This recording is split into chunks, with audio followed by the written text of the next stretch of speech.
Depuis longtemps, le pourboire fait l'objet de débats, une habitude qui fait pourtant partie de la culture canadienne. Aujourd'hui, c'est devenu quelque chose d'universel, c'est-à-dire les gens donnent à volonté.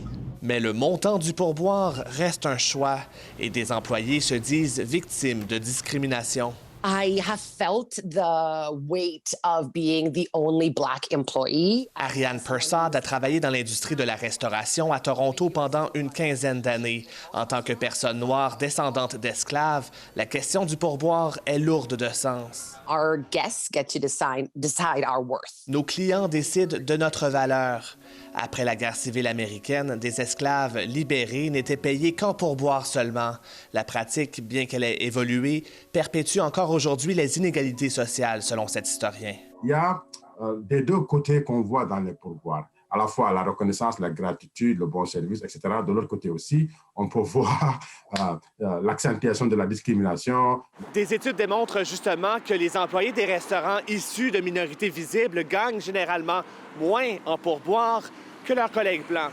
Sur le marché du travail, c'est toujours très important d'éliminer des situations qui créent des relations de pouvoir asymétriques et d'essayer toujours de donner davantage de stabilité aux travailleurs.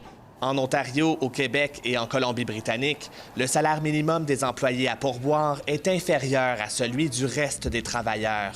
Une situation inacceptable selon cette restauratrice. Quelqu'un qui travaille doit être rémunéré par rapport au travail qu'il fournit.